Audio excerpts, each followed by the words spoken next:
Okay, we're live. This week on Quality Time with Family Ties, we learn everything 7 years too late. And in 3, 2, 1. Hey, everybody. Welcome to Quality Time with Family Ties. I am one of your hosts, Scott Jones. Joining me, Mr. Corey Pepper. How are you, sir? I am great. I guess we should explain. We're missing Mr. Packler this week. He's a little bit under the weather. Nothing terrible. Yeah, he's fine. His voice is a little shot. You know, in all honesty, he could have done the show. He just sort of wimped out. I'm hoping he's home drinking a big giant glass of orange juice and taking pictures. Yep, it'll help you feel better, Paul. As we have learned, we need some orange juice after watching this piece of shit. Oh boy. Not to be repetitive, but boy, in season 7, this show is so tired. It is limping to its finish line.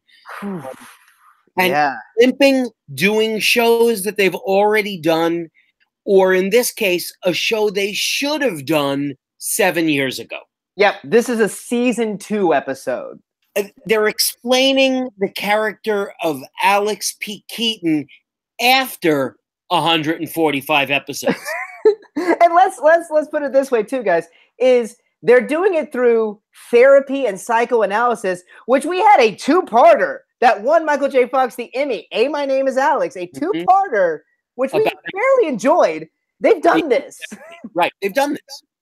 And yet somehow or another they found that the Bob Newhart dynamic was what was missing from this show. Oh, God. And we need a group therapy session with a couple of scenes. The title of this episode, by the way, if you're playing along with us, season 7, episode 4, Beyond Therapy, which I'm wondering, Paul's not here to do our research for us. I'm wondering, was the Christopher Durang play written before or after this? Well, I think Paul is listening in. He is texting me. He's like, boy, this sounds like a real treat. Oh, yes, it is, Mr. Packler. But Paul, if you are listening, could you look up Christopher Durang's Beyond Therapy? Yeah. And Paul's intro would be One Flew Over Who Gives a Shit. Which I like that one. I'm mad we didn't think of that one. Because really and truly, who does give a shit about this episode? What's amazing is it has a very distinct A-plot. Yes, the A-plot is very clear. Very clear. And it has absolutely hands down the muddiest B, C, and D, yes, 3 of them, 3 runners on this show. Yeah. I wouldn't be bold enough to call any of the 3 of them a plot, but there's definitely 3 jokes that keep coming back, none of which are funny. All of them are filler, and it makes no sense why there's 3 of them. It's like they couldn't decide what to include. They couldn't decide, and it's like the writers don't know the difference between a plot line and a joke. A joke is not a plot line, no matter how many times you repeat it. Yeah, they misunderstood in comedy class, and they tell the same joke 3 times. That's comedy comes in 3s, right? Yes, it does. It's supposed to. I think this episode proved it wrong. Right. Then it doesn't work. Then you're just boring us. Yes. Paul has given us an update. The Christopher Durang play came out in 1981, so it had already come out. Excellent, which is why I assumed this was named after the Christopher Durang play. Yep. Which is just another reason that sometimes they reach just a little too far. Way too far. Yeah, let's reference an off-Broadway play. Yes. By a playwright who wasn't particularly well-known then and isn't particularly well-known now. No, but as Paul points out, for someone that's this sick, we got to give credit to Paul Packler. He is jumping in here. Also, Durang ghost wrote Secret of My Success, which starred Michael J. Fox. I did not know that. Wow, maybe that was sort of an homage to him then. Maybe doesn't seem. This would be about the time Secret of My Success was either it just come out or was getting ready to come out, I think. But that's so weird. That doesn't seem like a Christopher Durang kind of movie. No, it sure doesn't. No. We start this episode with our first of the 3 B plots. Mm-hmm. Mallory is reading tarot cards. Now, apparently, the audience for this show is so fucking stupid. Sort of a psychic costume on Mallory so that they would understand what he was doing. It really is like the writers in this were like, we got nothing. Wait a second, guys. Let's go to props. I see a gypsy rag and some earrings. Boom, comic gold. That's it. We got our plot. Well, we have our first plot. And then let's look for something else. Oh, we'll get to that in just a moment. Yeah. We have Lauren and Alex have just come back from a economics jamboree and clam bake. Yeah. They, Alex has drug her to an economics jamboree and clam bake. She did not have a good time. No. Alex thought it was cool because there was a kissing booth there. Right, and they were kissing money. Right, of course, that's what they were kissing. But Mm-hmm. And they realize that they're starting to have a little bit of a quibble, and it's right in front of Mallory, Jennifer, Stephen, and Elise. And yes. we go with B plot 2. They want to leave Alex and Lauren alone. So the suggestion is, let's go into the living room. Why should we go into the living room, Scott? The Thing, Corey. You know, The Thing. The Thing. Yes, The Thing. That's the joke, guys. Yeah, and it got the same reaction that we're hearing right now, which is nothing. That joke clearly fell flat. And yet it's going to come back, and I don't really have a scorecard on this one because I stopped. It's going to come back at least 3, maybe 4 times. Right, and it doesn't get any better. Nope. I've never seen a joke on a show fall that flat, that hard in front of a live studio audience. It's just one of those typical moments of let's get out of the room, let's clear the room so other people have a private moment. Right. They really could have just said, hey, why don't we leave Alex and Lauren alone? Yeah. It was like, hey, these two look like they need some space. Hey, let's go to the living room, everybody. Why the euphemisms? Or here's the other thing. You know, Alex, he's 21 years old. He's got his own room in the house. Yeah. Lauren, why don't we go upstairs and have a private conversation instead of monopolizing my family's home with my 3 siblings and my 2 parents? Right. And you've been they come into this scene fighting. It doesn't build up. So they've been having this fight in the car. How about you wait outside, hash it out before you go in and make an embarrassing scene? Mm-hmm. You see, and when they get alone, we find out that Alex is good when he's talking about politics or the economy. He just doesn't like to talk about himself and his feelings. He can't open up. Now, they explain this to us as if we've never seen an episode of Family Ties. Right. And I get it. We have been binge watching this show for 3 years, so it's pretty fresh for us. I do get that. Yeah. Yeah. But everybody else has been watching for 7 years on a weekly basis. Yeah. Just we watched it on a weekly basis. If you watch 3 episodes of this show, you know Alex is shallow. It's his thing. Yeah, that's exactly right. So Alex and Lauren have sort of this talk about their feelings, and it doesn't end particularly well. Lauren sort of leaves Alex to think about what they should do about their problem. Alex is left alone. He goes out to the living room to see Mallory, who's reading tarot cards, and he sort of, he wouldn't tarot card reading, but at least he's in such a vulnerable state, he's willing to have one. Yeah, and so we get this gypsy-esque Mallory with the tarot cards. There's some bit about buying 4 sweaters. Oh no, that's for me. Right. And then she sees a woman, and her man has let her down. Yes. Her man has let her down. And Alex is now intrigued. Yes. And do you know who that woman was? And Alex, of course, thinks it's got to be Lauren. No, it's Kitty Dukakis. Now, let's pause for a minute here, Corey. It is nice to see Family Ties get back to its roots a little bit. It's nice, but it's like you're like a 7th grader who's cramming for a test the day of. It's a little too late to throw in these political jabs at this point for me. Especially a weak one like a Kitty Dukakis joke. Yeah, it was a weak joke. It was a weak joke. The audience laughs like it's Saturday Night Live and it's Alec Baldwin playing Donald Trump. Oh, and we'll get to the Baldwins a little bit later in this episode. Oh, sorry, I guess we will.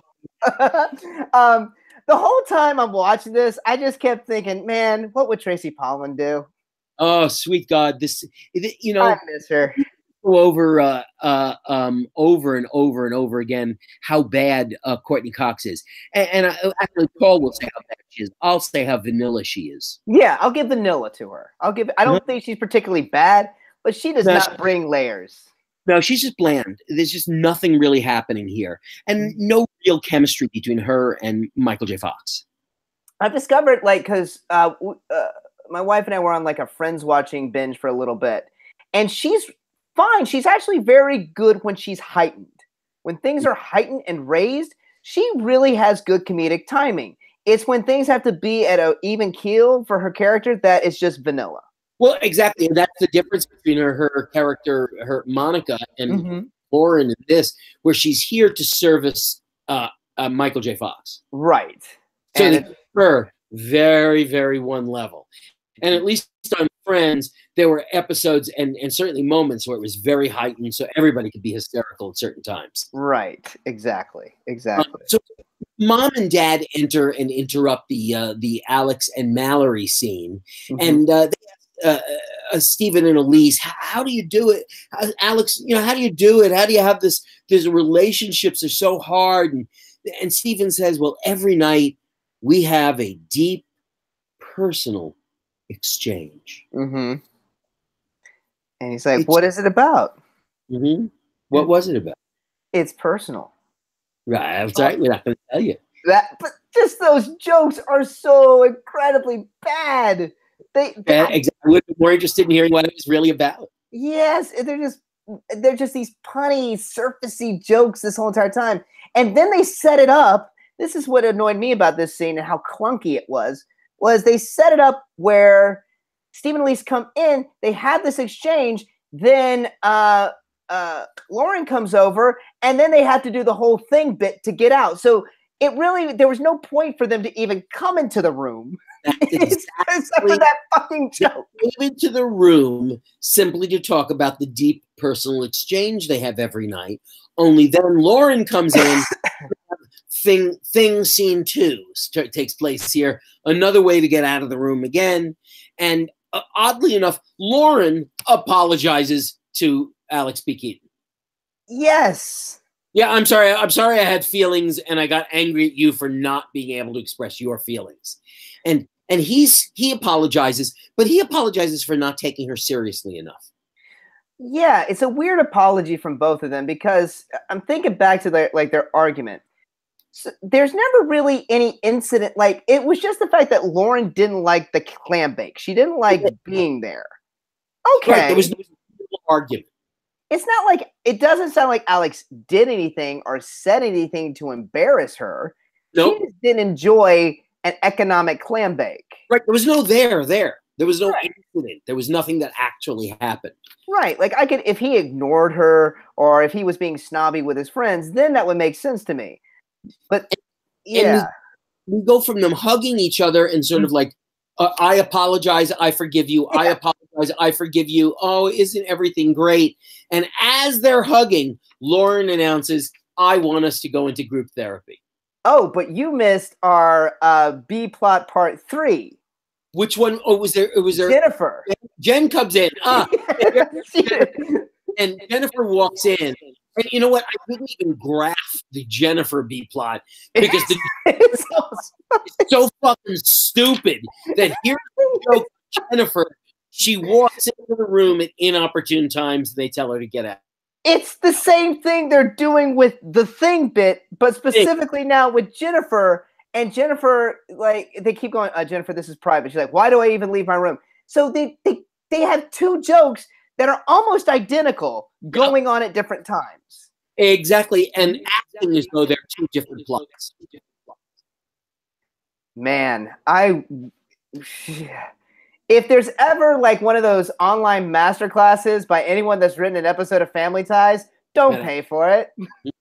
And now the entire episode now really and truly changes when we get to group therapy and we meet Bobby and Janie, because Bobby of Bobby and Janie is none other than the most lesser of all Baldwins. He is the lesser Baldwin, the Stephen Baldwin. He is, well, let's put it this way. If you played Barney Rubble in the Flintstones movie sequels. Yeah. And sequels. Sequels. Sequels. Yeah, Rick Moranis did it in the original, and that was okay. Got it. But even Rick Moranis said, you know what? Even I don't work enough, and I don't want this fucking part in the Flintstones too.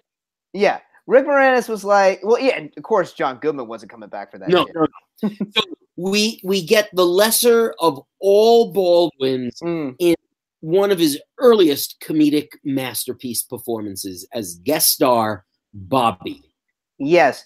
And we're putting this next to Adam Baldwin, who pretty much does like direct to online movies. We're making him lesser than that. Billy Baldwin. Billy Baldwin, better than Stephen Baldwin. I mean, he had some TV stuff going on. He was like the second Alec Baldwin when Alec Baldwin got a little bit older. I don't know. And then Alec, who of course blows them all out of the water. Oh, so. Of course. I've been getting a little down on his Trump invitation lately. I'm still fine with it. It's good enough for me. It's just got a little over the top. It's a little over. Yeah, sure. The nuance isn't there. So we meet Bobby and his girlfriend Janie. They're in therapy, along with Tom and Vera, a married couple. Bobby and Janie are dating. They're dumber than dumb can be. So it's not enough we have dumb Nick and dumb Mallory, but now we have to have other dumb characters because this all just gives Alex the same joke to tell at different people. Right. That is what's annoying. This is the laziest of writing where we can't come up with couples with interesting, different kind of problems and different personalities. We just have to make them dumb so Alice can shit all over them. Absolutely. And it's just gotten to the point where, you know what? Fuck you. I can't stand it any longer. It's god awful. But here's what it took me aback a little bit because, okay, so Stephen Baldwin plays Bobby, right? Who is this lunkhead. And the first thing he says is if she so much as looks at another guy, either he's getting it or she's getting it.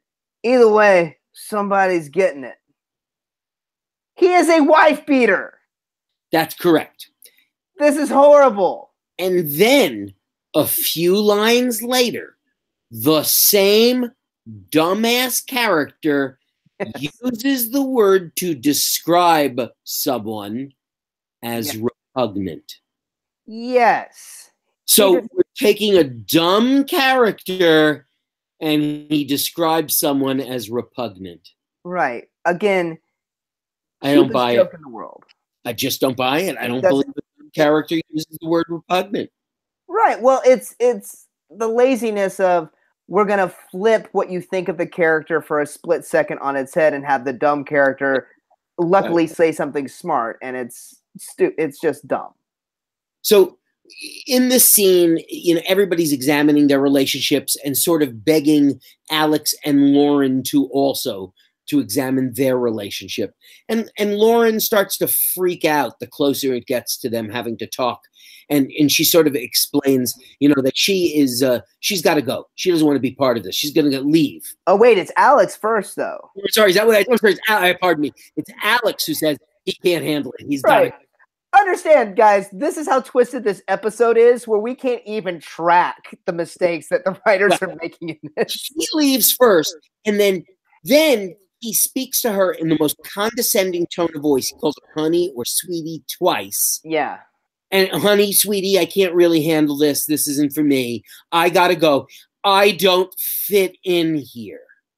Right. It's not because he's like feeling emotions, like I'm hitting on something and I don't want to deal with it. It's I hate these guys in the room. I'm better than them. That's exactly what it is. I'm better than them. They're lesser than me. That's why we had to make Janie and Bobby so dumb. And, and Vera, Vera is played very much like she's totally neurotic. And Tom seems like a nice enough guy, but he's married to a neurotic woman. Right. Yeah, that was their deal. Again, both dumb as bricks. Here's the thing that also annoyed me about this episode, with it being about therapy, is the three of us have done great psychoanalysis on Alex over the years of how much of a narcissist he is. Like, that's never even brought up. No. I know, it's amazing when they're analyzing him that no one even says that, even though he says things like, when is it? Oh, it's in the last scene. Yeah. When Lauren, of the whole show, when Lauren says, I have trouble talking about myself, and Alex replies, I don't. Yes, and that's his problem. Like, no one deals with that. That's like saying, hey, I feel like pulling the wings off of small animals, and everybody goes, oh, stop that, go clean your room. Yeah. Moments. I want to wear the skin of somebody. You just need to get in touch with your feelings. Yeah. Wait, I'd like to go with that. You want to, and you're crazy. You're a sociopath. It's sort of like, that Alex is a sociopath, and it's dealt with so cavalierly by people who are actually trying to psychoanalyze him. Right. Yeah. So after all of this, after Alex does not want to come back, they completely negate that in the next scene because he comes home with all these psych books. It's like, I'm going to go back. We should probably take a commercial break because we're right at the act break right now. And we'll see what happens next. We'll be right back. And we're back. That was pretty good. That was like, and we're back. We're back. And we're back. Is that good? Or tonight it would be, and we're back. I have a respiratory infection and I can't do the show. And we're back. I am not going to give Paul any shit considering how many episodes I've missed. He is perfectly fine to take the night off. Remain quiet on this issue. Yep. So we open Act 2 with Stephen and Elise, Nick and Andy playing. I can't answer that question. I don't know what the hell they're doing. What are they doing? They're playing poker with the tarot cards. Okay, that's what I assumed. That's what they was thinking. That's the most I could figure out. I don't understand it, but go ahead. That's just what they're doing. Doesn't seem like that's a possibility, but okay. Nothing else in this episode is good, so we'll go with it. So Alex comes home, determined to save his relationship with Lauren, carrying a big stack of books. Oh, Paul wanted me to let you know he hears everything you're saying, Corey.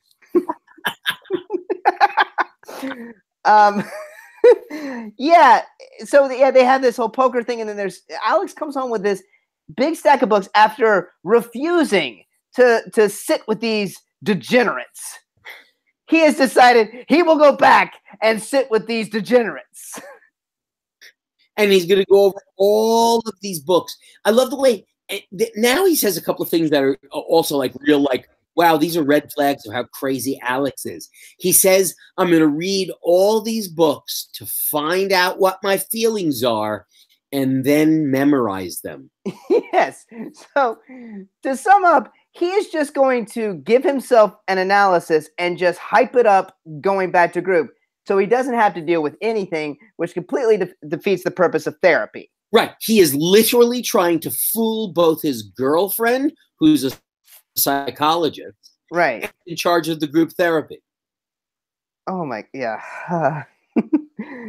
By the way, at this point, Jennifer comes back into the room, and what happens? We have it's personal. Jen, why do I even leave my room? Goes back up to her room. Right. So he comes in again, and now he's explaining that relationships are very, very complex. And when he says that relationships are really intellectual and complex, who comes into the room? Nick and Mallory.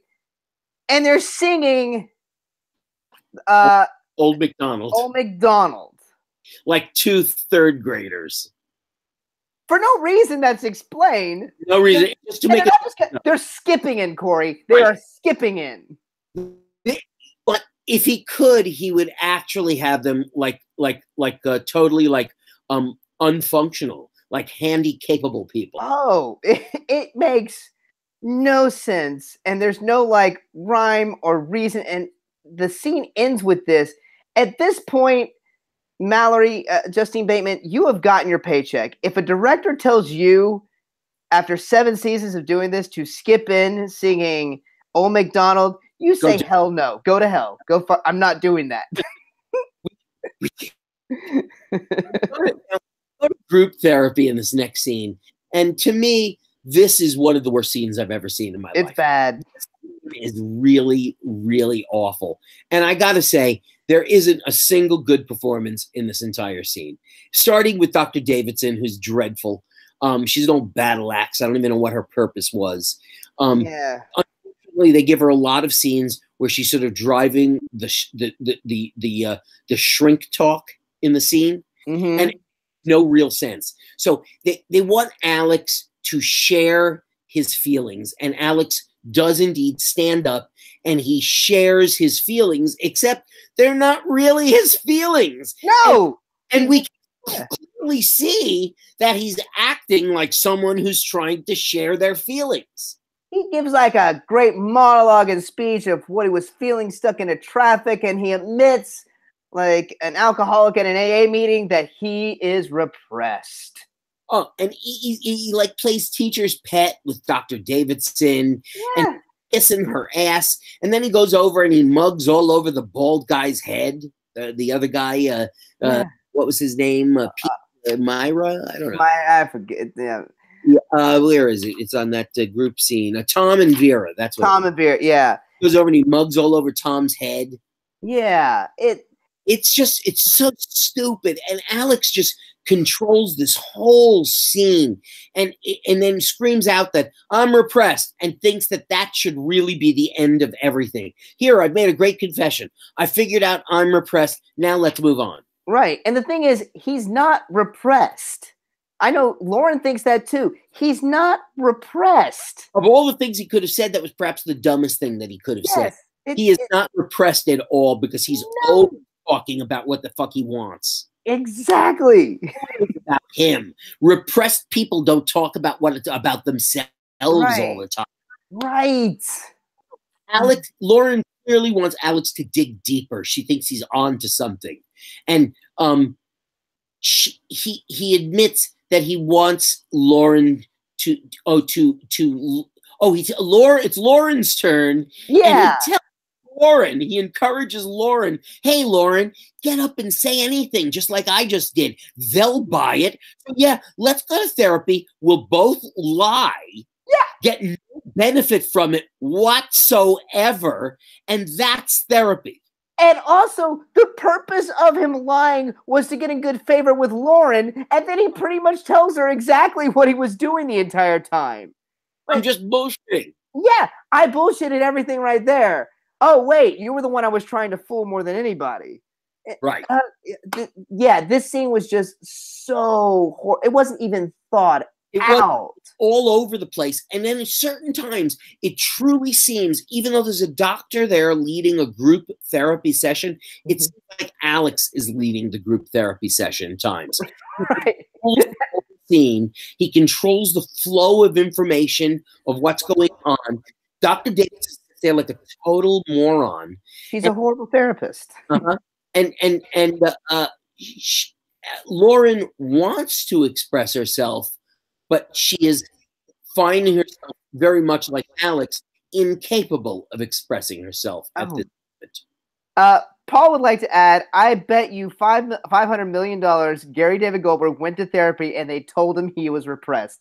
You're right, Paul. I bet you're absolutely right. This came from a Gary David Goldberg experience. You're absolutely right. Right. I'm not repressed at all, but I went to therapy and they called me repressed. So what if we make our narcissistic character repressed, which doesn't make any fucking sense? So We open the last scene of the show in the kitchen. Everything is set up once again for what I've been calling, Scott, our fabulous BDF, our backdoor finish. Backdoor finish. Here we come. And we start, of course, with a little bit more tarot reading because, you know, we haven't had enough of the tarot card reading plot in the show. Because it's sound like gangbusters. Mm-hmm. And then not only do we have the tarot card reading, but Lauren comes in through the back door. By the way, she knocks in spite of the fact that there are multiple times she has shown up just walking in. Right. You're absolutely right. She knocks. And of all the characters to knock, like she's Alex's girlfriend, we've had principals, random people just come right in. You never know, walk into their house through their back door. But Lauren stands there with a window knocking. I wonder who it is. Her in. So she comes in, and we all have to get out of the kitchen. How do you think? Take a wild guess. How do you think they have to get out of the kitchen? Oh, there's a movie on TV, Corey. What is it? The Thing. Oh, The Thing. I love The Thing. Let's go see The Thing. Oh my God. So they all leave. And when they leave, it is the beginning of one last horrible, awful, terrible, repugnant moment. Right. Repugnant, just like Stephen Baldwin did. Repugnant moment in which they try and analyze themselves and each other, and Alex apologizes and she forgives him readily without giving him a hard time at all, and she admits she has a hard time talking about herself, and Alex admits he doesn't have a hard time talking about himself. It's so strange because the thing Lauren wanted most of all, like the line she drew was that we need to go to couples therapy to work on this. And Alex agreed, okay, I'm going to work on this. And then he completely scraps that and lies about it, and she forgives him for it. Like, your relationship should be way worse at this point. Absolutely. And she lets him off the hook for absolutely no reason. No, really not even a begging. I mean, like, please forgive me. I promise I'll improve and I'll try never to let that happen. No. No, I'm sorry. Okay. And I just want to acknowledge the weird thing the writers did, because what I thought was going to happen is Alex goes back to the therapy session and Lauren sees through his bullshit, which would have been a great thing to do. Instead, for some weird reason, they decide to give this weird twist of Lauren being on the spot and can't handle therapy and can't express herself because she's too close to being a psychologist to be able to she wants to diagnose everything. And that becomes an issue now in their relationship, which is totally strange. Unbelievable. We end the scene with Jennifer coming in one more time. Yes, and they have to do. Why do I even bother? Get out of the room. And then Lauren says that she wants to be closer to Alex. My question is, why? He's such a shithead. Why would anyone want to get closer to him? This is a damaging relationship. Like, he has violated your trust in wanting to help repair your relationship and has made it worse. And you really want to get closer. If anything, you should break up with him because he's not even willing to be honest with you about therapy. I had a moment there at the end, Scott, truly, where I thought this was it. I thought she was going to dump his ass. I was hoping too, but I knew better because I know Courtney Cox shows up in the season finale. And I know better because I've watched 7 seasons of Family Ties, and I thought they're never going to redeem themselves by having her just go, you know what? I think I've learned a lot about you, Alex, and I'm not sure this is really going to work in the long run until you change. Yeah. I think I have to wait until I find out for sure that you've changed before we take this any further. It's what we call in the writing business character development. Yeah, it's something they've totally forgotten about. Alex admits at the very end that he's a very private person and that he's worried that if people, private person, he's a big mouth at every turn. Yes! He is not private.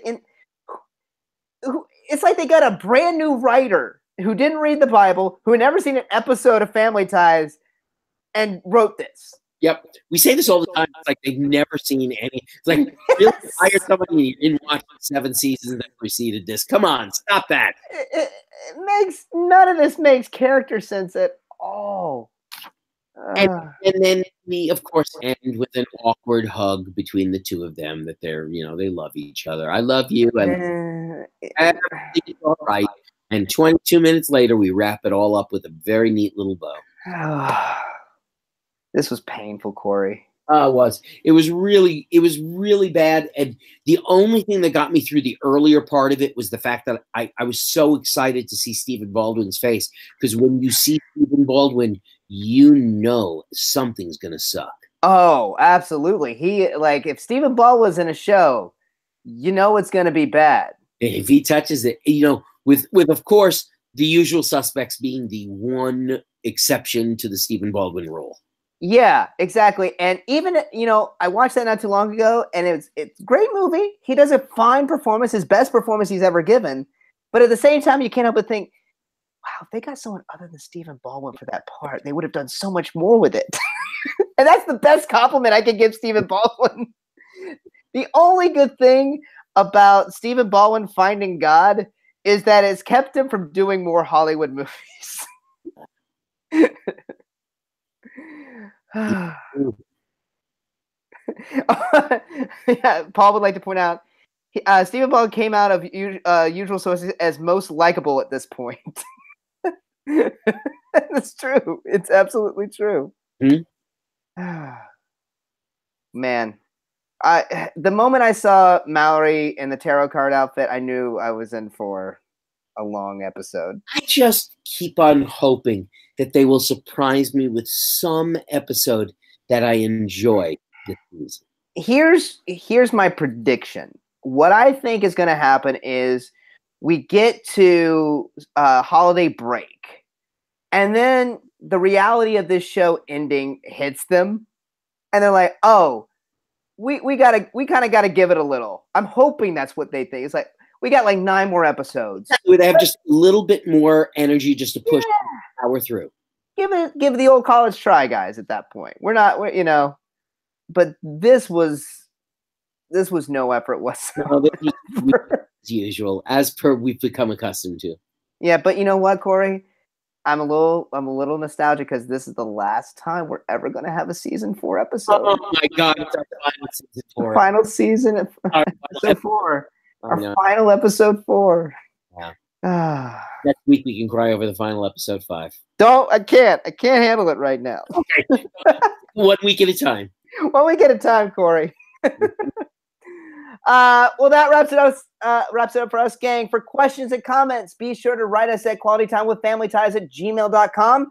And for updates, follow us on Twitter at QTWFT. Also, guys, it's our last season, so cheer us on with a picture of you drinking the Keaton's favorite drink, orange juice. Send it to us on Twitter. Where each of us is also on Twitter. I'm at Follow Jones. I'm at Corpep, and Paul's at, what is he at? Paul Packler? At Paul Packler. That's nice. He's just at Paul Packler, isn't he? He's gonna text me in a minute what it is. Yeah, Paul, text it to me so we get it right. And be sure to like our Facebook page. We like to thank our host and producer Barbara Dillon at Fanbase Press. Fanbase Press is an online conglomerate of geek media providing its readers with daily interviews and insights into the geek pop culture spectrum. They're also mainly an independent comic publisher. Check out everything they do, guys. And we'd like to thank Perry Adams, who beautifully performs the theme song Without Us. Check out Perry's music at perryadams.com.